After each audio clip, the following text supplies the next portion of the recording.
Hello, everyone. Since I'm not going to be around as much as I'd like to the next few weeks, we decided, as I told you before Pesach, that I'm going to make these videos. And through these videos, I hope to teach you some of the sources that we're going to need to be working on during this last part of the year.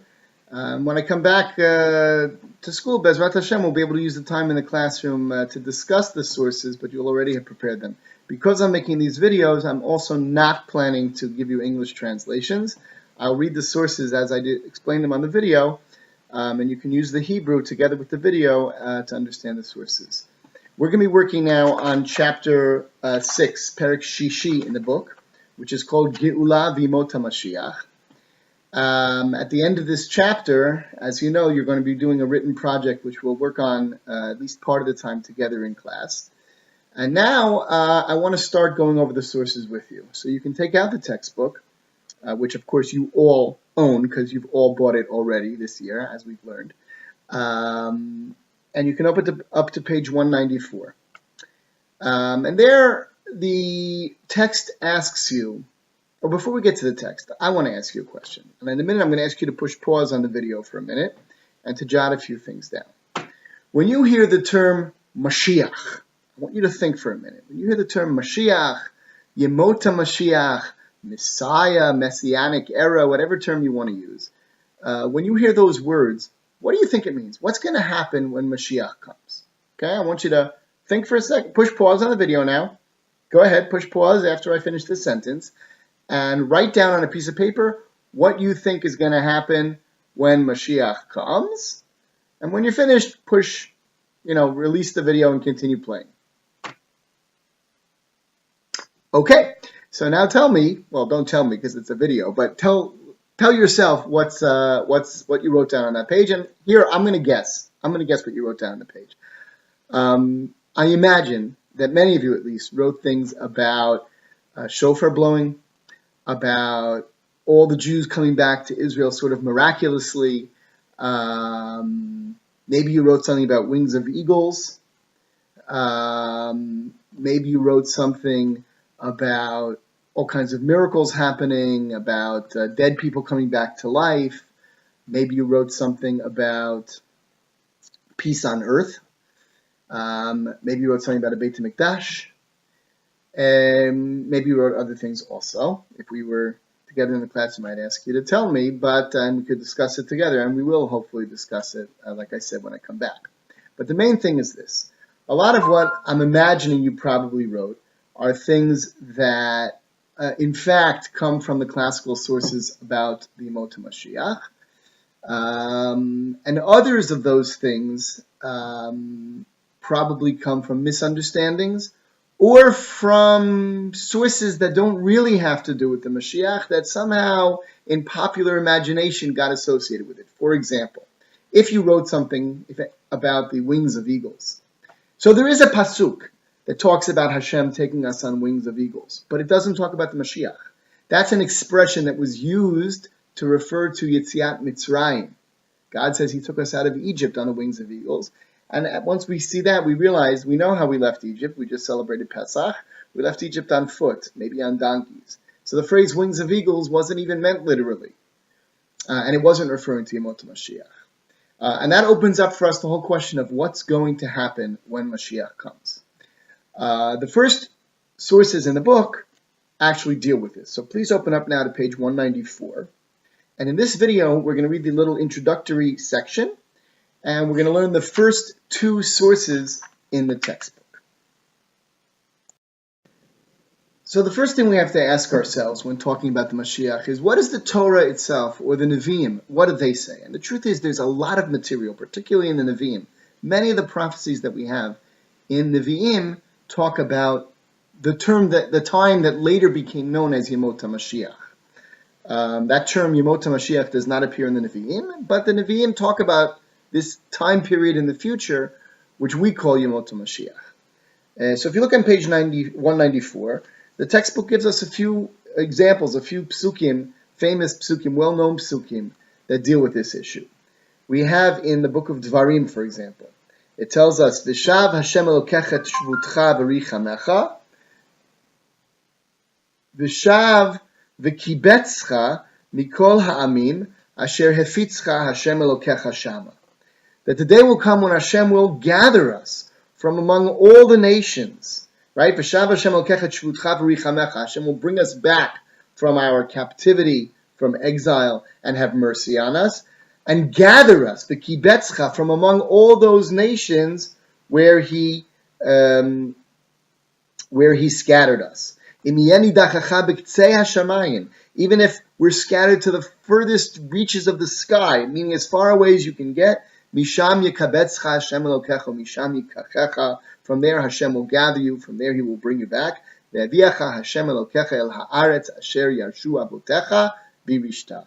Hashem will bring us back to the land that our ancestors inherited, and we will inherit it again. Okay, so we have here a very clear promise in the Torah itself that the day will come that we're going to come back from exile, we're going to come back from Galut, back to Eretz Yisrael. The Navi Yechezkel says, V'yidatem, in the second source here, V'yidatem ki ani Hashem b'fitchi et kivrotechem uvehaloti etchem mikivrotechem ami. Yechezkel talks about graves being opened, the people being raised up from their graves. It sounds like people being resurrected from the dead. When you'll know that I'm Hashem when I open your graves and when I bring you up from your graves. V'natati ruchi bachem v'chiyitem v'inachti etchem al admatchem v'yidatem ki ani Hashem dibarti v'asiti num Hashem. Right? I will place my spirit within you and you will live. So it sounds like we're talking about some kind of a resurrection of the dead, people coming back to life and coming back to the land of Israel again. V'inachti etchem al admatchem. I will place you on your land. So not just on the land, meaning the earth, but specifically going back to Eretz Yisrael. The third source also talks about Am Yisrael going back from Galut to Eretz Yisrael. Shir Hamal, these are psukim that are very familiar to us, of course. We sing them before Birkat Hamazon on Shabbat and on Yom Tov. Shir Hamalot, Beshuv Hashem et Shivat Zion, Hayinu Kechol Mim. This parak of Tehillim looks ahead to the future. The day when Hashem will bring us back to Zion, we're going to be like in a dream. Azim molei schok pinu. Then our mouths will be filled with laughter. Ulushoneinu bina, and our tongues will sing. Az yomru vagoyim higdil Hashem lasot imele. At that time, all the nations will say, "Wow, Hashem did amazing things for these people." Higdil Hashem lasot imanu hayinu smeichim. And then we'll say, in fact, that Hashem did great things for us, and we're very happy. And so the parak of Tehillim continues with a tefillah. Shuva Hashem et shviteinu ka'afikim b'negev.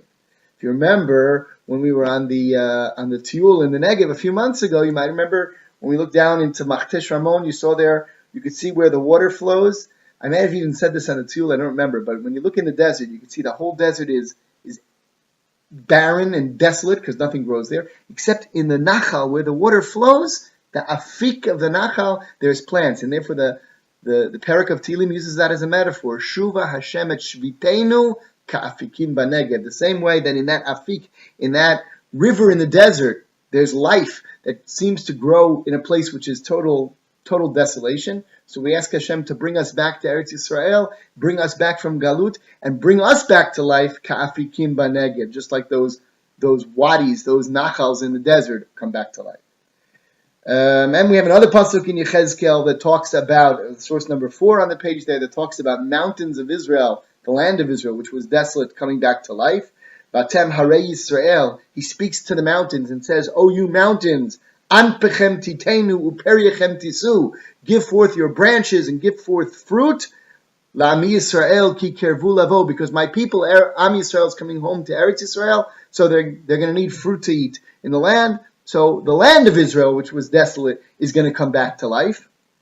And finally, another pasuk in Yechezkel, Biadu hagoyim asher yisha'aru svibotechem. When all that happens, when Am Yisrael comes back from Galut to Eretz Yisrael, and when Eretz Yisrael, which was desolate, comes back to life, then all the nations that surround us will know Ki ani Hashem, that I am God. Baniti haneherasot, natati haneshama. Ani Hashem dibarti vasiti. They'll see that I am the one who built up the destroyed land and planted the desolate wasteland and turned it into a living country again. I, God, have spoken, and I have acted upon my word. So these are some of the things that the Nevi'im talk about. We have here some common themes. We have the idea that Am Yisrael, which at some point in history went into Galut, went into exile and was scattered across every continent on earth and all countries and everything. Am Yisrael is going to come back home to Eretz Yisrael.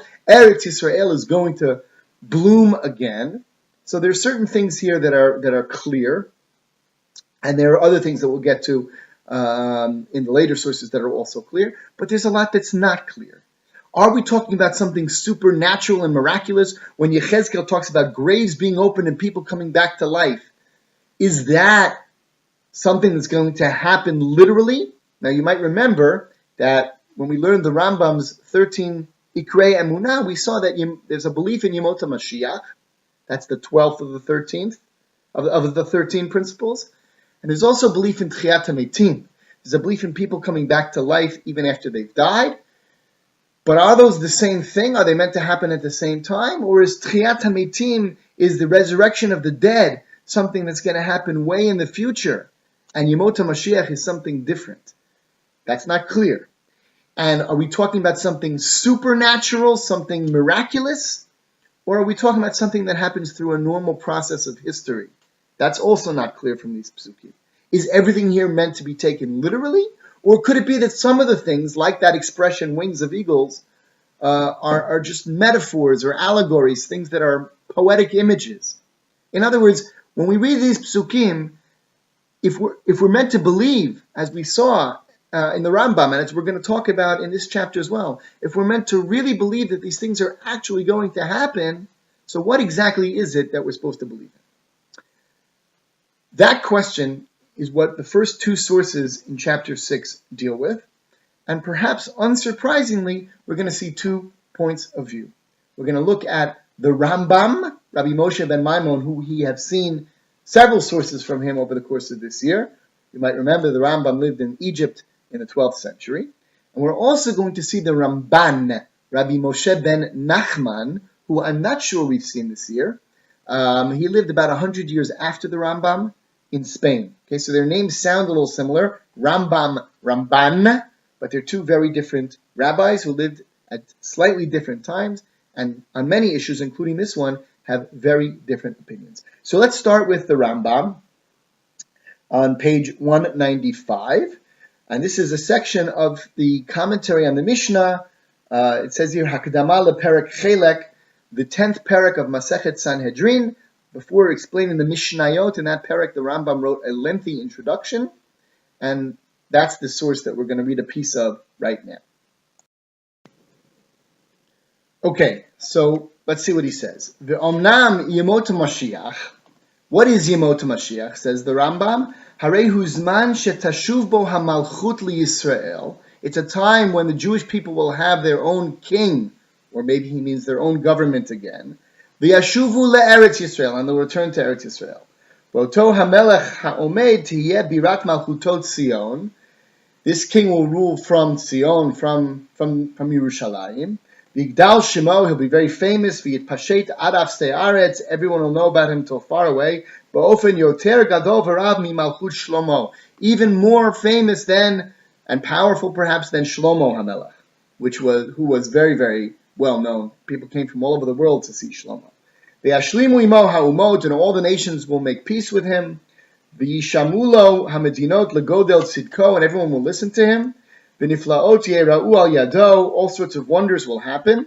V'chol mi she'akum alav, and anyone that would dare to defy him, to attack him, yachriteu Hashem will immediately cut that person down or that nation down. V'yineu biyado, and give him over to the Melech HaMashiach. He'll basically rule the world. And all the psukim, all the passages in the Tanakh that talk about this, talk about how he'll be successful and we will be successful since he's our ruler. And now look at the bold part. This is the key lines in the Rambam here. But none of that means that anything will change in terms of how nature operates. The only thing is that the Jewish people, who for most of history were downtrodden and were enslaved to other nations, now we will have our own king and our own government. That's what will change, but nothing else is going to change. It's not that there's going to be a whole different world where the laws of nature will be different. Ulishona Chachamim, and the Rambam here to back that up quotes the rabbis who said, Ein bein haolam hazeh limot haMashiach ela shiabud malchuyot bilvad. There is no difference, say the rabbis, between this world as we know it today and the days of the Mashiach, except for shiabud malchuyot, except for the fact that in those days the kingdoms will be subjugated. There won't be struggles between them. They won't be fighting between them. And particularly, they won't be persecuting the Jewish people, Am Yisrael. That's going to be different, but that's the only thing that's going to be different. V'yeh b'yamav hechazak v'achalash b'yachas l'zulato. Aval ba'otam hayamim tekal al bnei adam parnasatam me'od ad sheba'al ma'at biyoter sheyamol adam yagia l'toel gdola. And because of that, it'll be easy to earn a living in those days also. People will work, and with a little bit of effort, they'll be able to make a living. Things will get better, but according to the Rambam, this is not a supernatural occurrence where the world starts to operate in a different way, or where the laws of nature change. It's a historical development. Human society will progress. People will stop fighting with one another. People will stop oppressing other nations, and particularly will stop oppressing Am Yisrael. And maybe because everyone's working together, everything will be easier. That is what will change, but nothing else. That's what it means when it talks about the land of Israel giving forth all sorts of plenty, all sorts of bounty, all sorts of incredible things. It's referring to that sort of a situation. So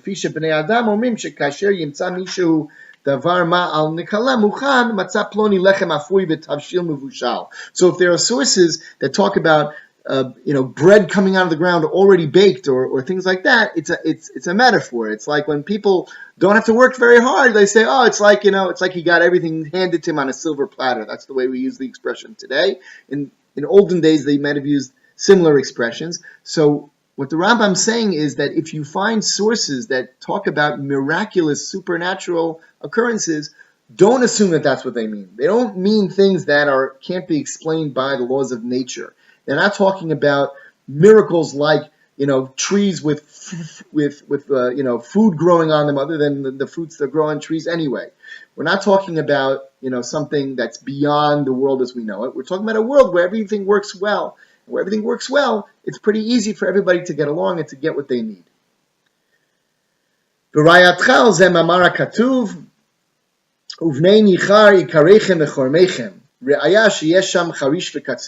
proof that there are still psukim that talk about, even in the days of the Mashiach, people are still going to have to plow the fields and harvest the crops. Okay, so let's skip a few lines here to the next bolded part.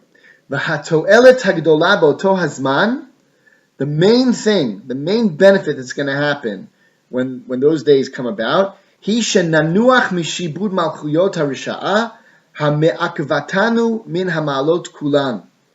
we're going to, Am Yisrael is no longer going to be persecuted by the other nations, and that persecution is what's been stopping us from achieving our goals. And because of that, we'll be able to become much wiser. A pasuk in Yeshayahu that speaks about the Mashiach talks about the whole world understanding the truth, the whole world understanding God. That's what's going to change when Mashiach comes.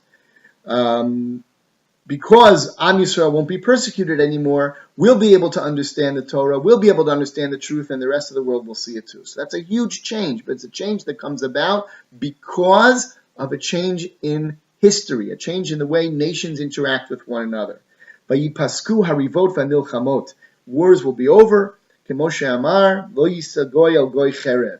As Yeshayahu says, no nation will lift up a sword against the other nation. There won't be wars anymore. And therefore all people will benefit, and they'll understand the truth, and all people in the world will therefore be worthy of going afterwards to Olam Haba. Mashiach yamut, but again, it's a regular world, and this Mashiach, this king who's going to lead this incredible process where it leads to peace on earth and he's going to lead the whole world, everyone following Am Yisrael and understanding the truth, this person himself will die when he gets old. And his son will take over after him, and after him, his son will take over. In other words, it's not that people are going to live forever. It's not that the world is going to change in terms of the way the world works in a physical sense. No, the Mashiach is a human being. He will live. He will maybe live a long life, but eventually he'll die, and his son will take over after him, and his son after him. Okay, וכבר ביאר השם מותו, אמר לא יחב לא ירוץ עד ישים בארץ משפט וכולי, quotes a pasuk that makes that point, ותתמיד ממלכתו התמדה גדולה מאוד, but his kingdom will last for a very long time, not because he himself will live an incredible amount of time, but because there'll be a continuity. ויארכו חיי בני אדם גם כן, people will live long lives, כי בהסתלק היגונות והתלאות יארכו החיים, because when life will be easier and there won't be people fighting with one another, so people will be able to live longer lives. And then the Rambam goes on to say that it could even be that the kingdom established by the Melech HaMashiach will last for thousands of years, because if everything's running smoothly, it will just continue and continue and continue. And now look at the last paragraph. V'lo nechshaku yemot HaMashiach. Why is this time period so desirable? Why do we want Mashiach to come? Lo kedei sheyarbu hatfuah v'hamamon. Not because we'll be wealthy and affluent and we'll have lots of food and lots of money, even though we will. That's not the point. V'lo kedei shenirkab al susim v'nishteh b'chlei zemer. And not so that we'll be wealthy and be able to ride horses. Today we'd say have fancy cars and have parties and things like that. Kemoshe yachshavu mevul balei haseichel, which is what the Rambam politely calls mixed up people, or people with messed up minds think. No. The greatest Nevi'im desired these days, and righteous people are yearning for the days of the Mashiach, because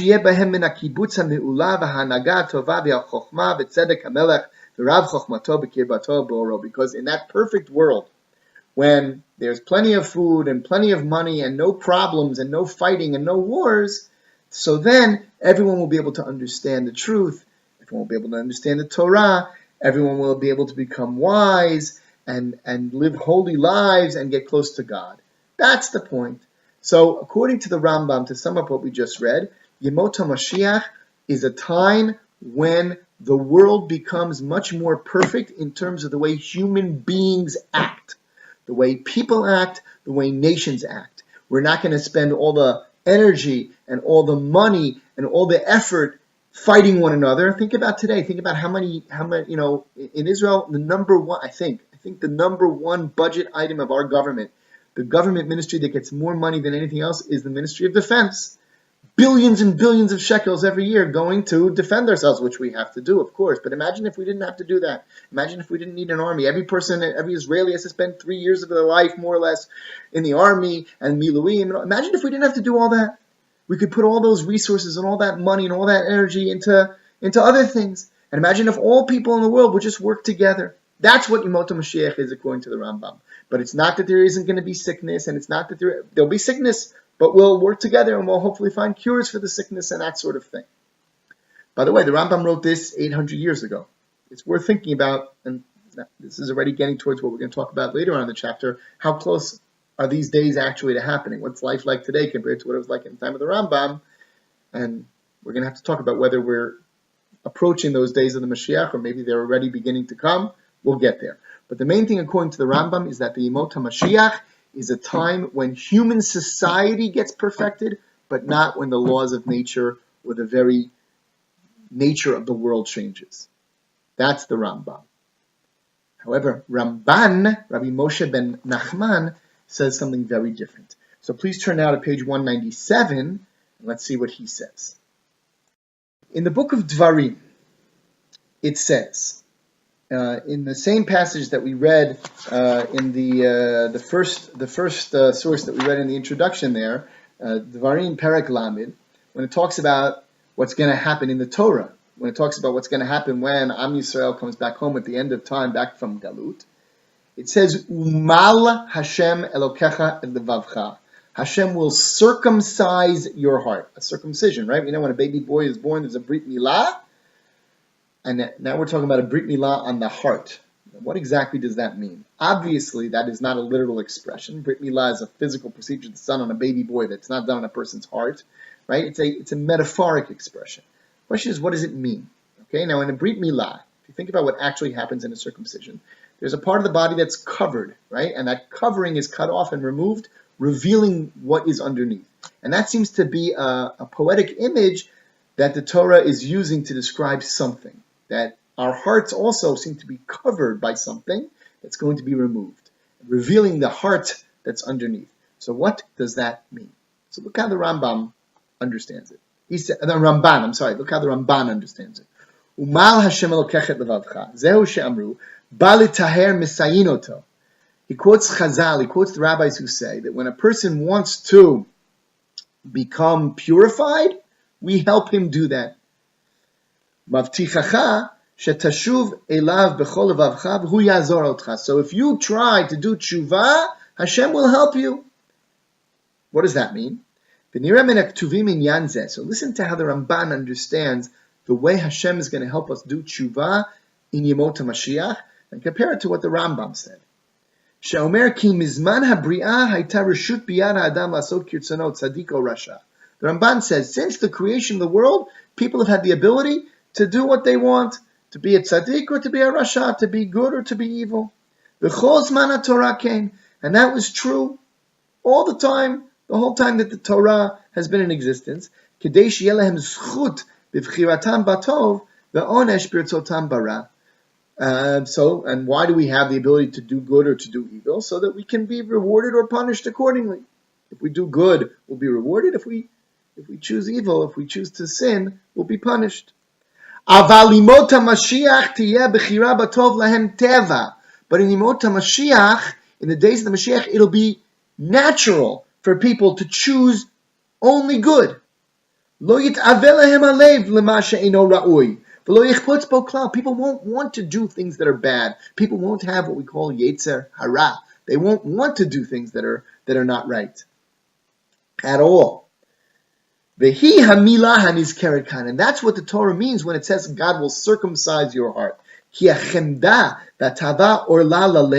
Because a person's heart genuinely wants to do good. The Yetzer Hara, those parts of us that want to do things that are bad, are like the orla. They're like that covering that covers over the heart and prevents the true goodness from coming out. And just like in a Brit Milah, we cut off that covering and reveal what's underneath. So he says, Umol Halev, the expression, God will circumcise your heart, Hu shelo yachmod v'lo yitaveh. It means that people won't desire to do anything bad. V'yashov ha'adam bezman hahu l'asher haya kodem chet'o shel adam harishon. And at that time, people will go back to living like they did before the Chet in Gan Eden. Now, to really understand this Ramban, you have to go back to Sefer Breshit and read the way the Ramban understands the sin in Gan Eden with the Eitz Hadat, with the tree of knowledge, which we're not going to read inside now. But there he talks about how before man sinned, he didn't have a Yetzer Hara. Now, if you think about it, this is a little bit confusing, because if man didn't have a Yetzer Hara, so what does it mean that he sinned and ate from the tree? Okay, that's a good question, but we're not going to discuss that right now. The point is this. According to Ramban's understanding, human beings were created in a certain way. If you remember, before Gan Eden, we didn't even need to wear clothes because we didn't have all sorts of desires and things like that could pull us down. We were sort of in this pristine state of spirituality. Something went wrong. People did sin. That caused a fundamental change in human nature. And Ramban says when Mashiach, so that fundamental change is what we call the Yetzer Hara. And that's the orla, that's the covering that prevents us from reaching our true potentials. When Mashiach comes, we're going to go back to the way we were. That's what he says here. V'yeshuv ha'adam bizman hahu l'asher haya kodem cheto shel adam harishon. People will go back in those days to being the way they were before the sin of Adam Harishon. Shaya oseh b'tivo, because at that time it was natural for people to do, even though, again, it was possible to sin. The fact is they did. But people would naturally do masha ra'ui lasot, v'lo hayalo b'rtzono davar v'hafcho. But a person would never want to do the opposite of what he's supposed to do. Kemo shepirashti b'seder Breshit. As I already explained, the Ramban says in Breshit. He says that explains also a pasuk in Yirmiyahu. Hinei yamin ba'imnu Hashem v'charati et Beit Yisrael v'et Beit Yehuda brit chadasha. Yirmiyahu talks about a new brit, a new covenant that God's going to make with people. Lo kabrit asher karati et avotam. Ki zot habrit asher echrot et Beit Yisrael acharei yamim hahem natati et torati b'kirbam v'alibam echtavena. God says at that time I will write my Torah on their hearts and place it inside of them. V'zehu bitul yetzer hara, and that's what it means, that the yetzer hara will be taken away. Everyone's going to want to do the good thing. The Torah is going to be like a natural part of us. People naturally desire to do what's right. And